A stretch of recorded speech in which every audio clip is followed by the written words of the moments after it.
Emerging adulthood is a developmental stage that is new to most cultures. Humans in their late teens and early 20s experience life in a completely different way than previous generations. Many emerging adults live life in an in-between phase. This occurrence is greatly seen in the identity, work and education, and friendships of emerging adults. Physically, emerging adults experience significant changes in sleep. This can be partially blamed on stressors that many college-aged people endure, but lifestyle choices are also to blame. Because of these habits, many experience sleep debt by achieving inadequate amounts of sleep during the week, only to catch up on sleep on the weekends. Whether it's studying for finals or attending parties that keeps emerging adults up late, many college students claim to have symptoms of delayed sleep phase syndrome. This has unfortunate effects on the emotional and cognitive aspects of development. Many emerging adults consume unhealthy amounts of junk food and do not exercise properly. These habits have proven harmful to future developmental phases. On the bright side, puberty is finally over. Piaget claims that cognitive maturation is achieved around age 20.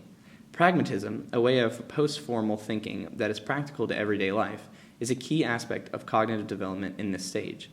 Dialectical thinking, the awareness of problems that have no clear solution, but consist of two opposing strategies that may each have merit, is a thought process that develops in this stage.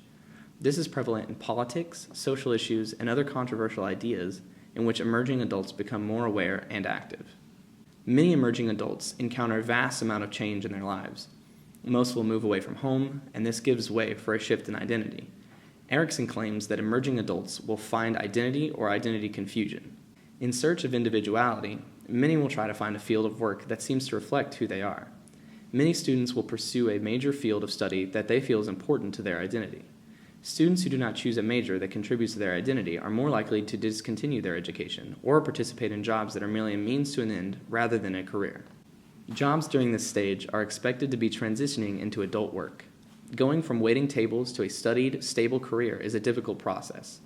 Many emerging adults find themselves in jobs that allow them to test whether or not they would like to work in that field. In many cultures, tertiary education is needed for many careers.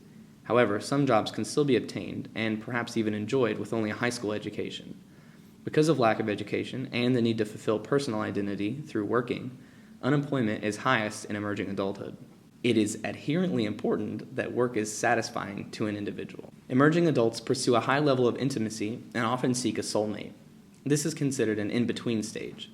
Many times, relationships are often intended to eventually turn into a family. Most people are looking for someone like themselves. Religion, ethnicity, intelligence, and even physical attractiveness are all sought after for consensual validation. High rates of cohabitation can be found in developed countries. This is either for financial reasons or to test potential marital compatibility. Emerging adults are getting married later in life than previous generations, but some couples still choose to marry early across cultures and subcultures. Another way humans in this stage attempt to determine their personal identity is through intimate relationships and friendship. Friendship relationships are achieved through unstructured socializing in a casual environment. However, in many social groups, substance abuse can easily occur. Binge drinking and use of marijuana is universally high at this stage, and it often takes place in an unstructured social setting. Because emerging adults no longer depend on their immediate home life for most of their social needs, friendships are vital in this stage. Adult responsibilities, such as work and romantic relationships, increasingly become of more importance, and times of relaxation with friends become less of a priority. We have interviewed emerging adults to understand more about the identity, work, education, and friendships. So the first question is, do you know who you are? And if yes, elaborate. Give me some characteristics of who you think you are. What is vital to your character, who you are as a person?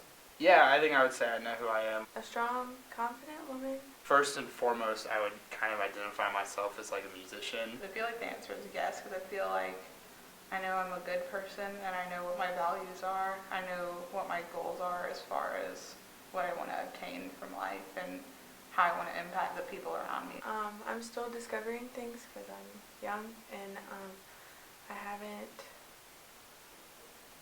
truly discovered who I am yet. Yeah. Music wasn't a part of my life. I don't think I would be the same person. I would find my identity a lot in how I relate to other people.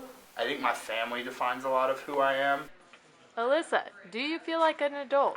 If so, explain, and if not, also explain. No.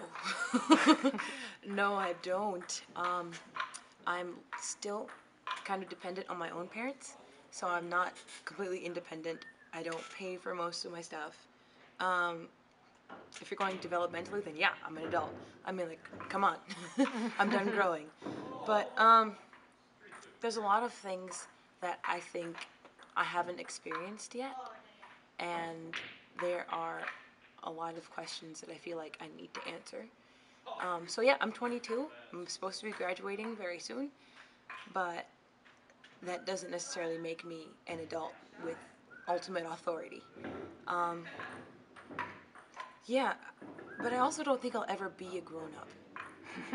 I think I'm always going to enjoy wearing my onesie pajamas and singing along to Disney movies. And maybe that's okay too. But I don't really know what an adult is, except that I'm not it. So yeah. Perfect. Thank you. How would you say that your work and education play into your development? I think that's a difficult question for me to answer from where I am, because I think that yes, like what I'm studying and what I'm learning here is affecting like my growth and who I'm becoming, and in some sense I'm not studying something that I don't want to do or anything like that. Like I want to do what I'm studying, and I'm excited at the opportunities I might have to use those skills. But in the long run, I wouldn't say that what I'm doing here at school right now is a passion or a defining characteristic. I would think I would tend to lean more on the means to an end at this point. And like I said, it's kind of, I can't say it's completely, I'm not just here to get a job and then to get money once I graduate and get a degree. Like there are reasons I'm here, and the like field of study that I'm doing, I have a purpose for doing, but it's not like fully defining of who I am. Right. Cool. So I'm developing my mind, more or less. As far as work goes, no, I'm just working to work. It's not what I'm hoping to further my life with. I used to work at a horse farm. I used to work at a clothing store. I used to be a gardener. I've worked with people most of the time. I've worked as a soccer coach and as a teacher. I think my identity comes out through the education and career paths that I've chosen. What are some important friendships you've made at CIU, and what made those friendships important or valuable to you? I think friendships that I've made on Hall, mainly with there's 4 or 5 guys that I can think off the top of my head. I made a lot of friends that have really just come alongside me and helped me to grow, and through helping me grow, they've seen things in me that they were able to say, hey, we see this opportunity like working at camp, and they were able to say, I think you would do well in that environment. I have a good group of girls that are a good support system for me. Yeah. Work with more people and like learn how to not just get frustrated or get mad, but really like be able to work with people and get along, as well as the fact that all of these friends really care about me and I care about them, and we're all kind of looking for each other's best interests and everything like that. So Encouragement, support, and trust are 3 of the main things that come to mind. Definitely my best friend Taylor, because I met him my freshman year of high school, which, as most people know, is a very rough time in someone's life. And, he's stayed with me through everything, and we've always been there for each other. Some important friendships I've made. I've been with girls on the soccer team. I used to play on the soccer team, and girls in the hall. When you live on one hall and then you move to another hall, or even when you have new people move to your hall, you make new relationships.